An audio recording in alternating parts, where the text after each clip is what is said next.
Ассалаумағалейкум құрметті достар, қайырлы күн, қалдарыңыз қалай?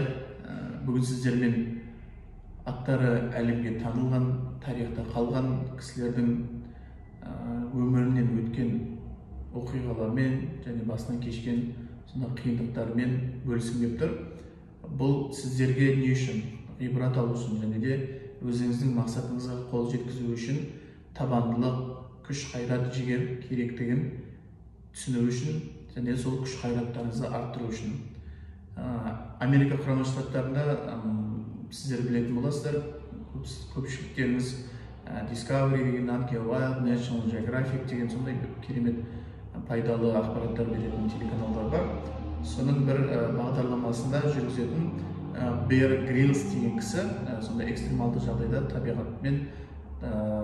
табиғаттың қыр-сырларын көрсетіп, және де қалай сонда қиын жағдайда түскен кезде қалай содан шығу керек, қалай тірі қалу керектің амалдарын көрсетіп үйретеді. Сонда бұл кісі парашютпен секірген кезде 500 метр қалған жерде ол кісінің парашюті ашылмай қалып жерге құлайды. Сонда бұл кісіге дәрігерлер енді бұдан кейін сіз мүлдем жүре алмайсыз, өмір бойы коляскамен өтесіз деп. Сонда бұл кісінің сондай өмірге деген құлшынысы, өзіне деген сенімділігі, күш-жігері, бұл кісі сол күш-жігерін пайдалану арқылы не істеді? 2 жылда емделіп, 2 жылдан кейін Эверестке көтеріледі. Қараңыздар қандай керемет. Және де тағы да бір барлықтарыңыз білесіздер, әлемге әйгілі актер Джеки Чан деген, біздің заманымыздағы, біздің құрдастарымыздың кезде Джеки Чан деген кісінің киноларын қатты жақсы көретініміз. Сонда бұл кісінің бір киноның үзіндісінде 10 минуттық сценаны түсіру үшін 2900 рет қайталап түсірген екен. Бұл не үшін? Әрине жоғарғы деңгейде адамдарға шынайылығын көрсету үшін сол сценаны ойлап қараңыздар, 2900 рет түсірген. Кей жағдайда біз не істейміз? 1 рет істейміз, 2 рет істейміз, сөйтіп ағайрақ қойшы менің қолымнан келмейді деп қолымызды сермеп тастай саламыз. Ал қараңыз, 10 минуттық сценаның өзін 2900 рет түсірсек. Ал біз өмірімізді мақсатымызға қол жеткізу үшін әрекетін жасай беру керек, қайталай беру керек, белгілі бір деңгейде нәтижесін көру үшін. Міне сол сияқты тағы да табандылықтың ғибрат алатын тарихта аты қалған қазір мына қарап тұрсаңыз, төбеде жанып тұрған лампочкалерді ойлап тапқан Томас Эдисон деген кісі 1000 рет бір сол лампочканы жану үшін 1000 рет тәжірибе жасаған. Қараңыздаршы.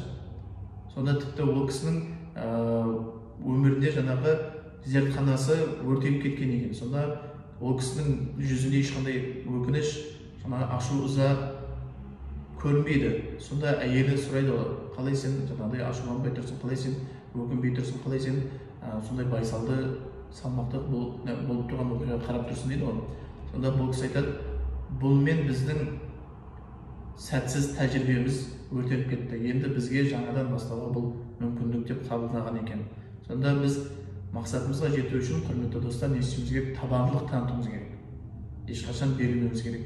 Және де келесі 4-ші тағы тарихта аты қалған Ганнибал Карфаген деген, Карфаген қаласынан шыққан Ганнибал деген әйгілі әскер басшы, полководец болған екен. Сонда бұл кісі римдіктермен соғысатын кезде сол римдіктерден күтпеген жерден тұтқиылдан шабуыл жасау үшін бұл барлығы ол кісіні римдіктер өзен арқылы келіп соғысады деп ойлайды. Алайда бұл не істейді?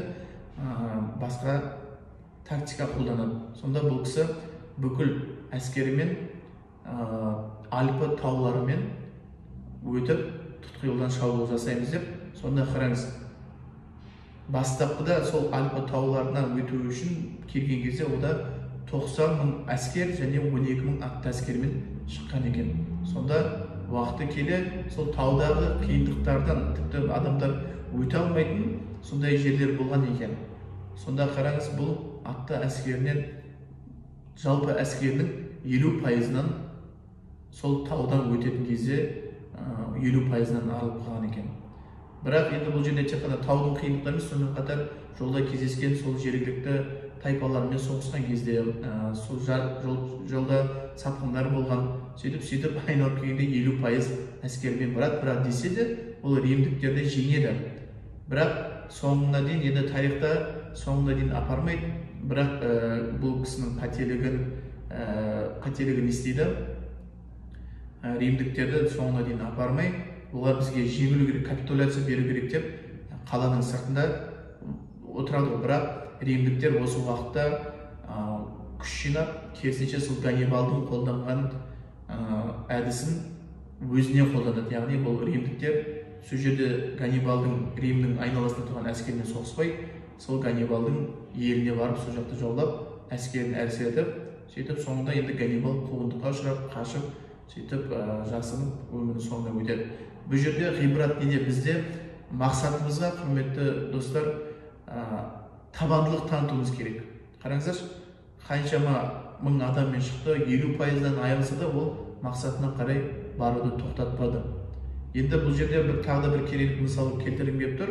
Мысалы қараңыздар, сіздер қоғамдық көлікке бағыттарыңыз енді мініп көріңіздер. Қоғамдық көліктер қалай жүреді? А пунктінен Б пунктіне дейін, соңғы пунктке дейін жүріп өтеді.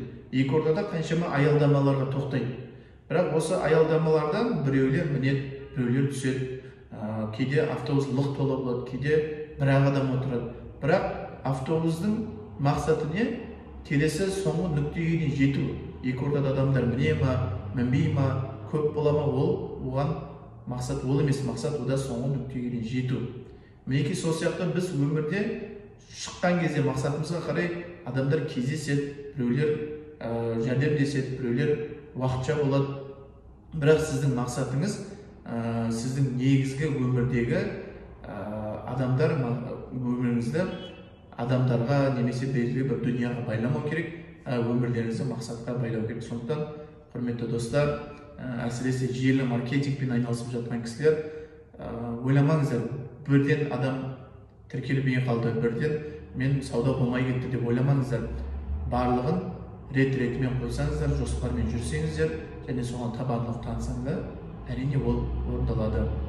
Енді қараңыздар, әйгілі бір цитата бар ғой, Москва не сразу строилась деп, Мәскеу бірден құрылған жоқ. Мысалы қараңыздар, елордасын қарасаңыздар, мен өзім 2003 жылы барған кезде, сол кезде тек қана ғимараттардың 5-6 ғимарат қана болады. Жаңағы бәйтерек, жаңағы енді зажигалка деп айтады, шын атауын білмейді екен, сол биік здания, Триумф Астана деген және бірнеше ғимараттар болды үлкен. Ал кеше қыркүйек айында барып келдім, өте керемет ғимараттар салынып тастаған. Мінекей сол кездегі Астана мен қазіргі Астана салыстыру әрине жер мен көк дейді. Сондықтан құрметті ханымдар, құрметті достар, мырзалар, ешқашан берілмеңіздер, мақсатыңызға қарай жүре беріңіздер, ешқашан берілмеңіздер.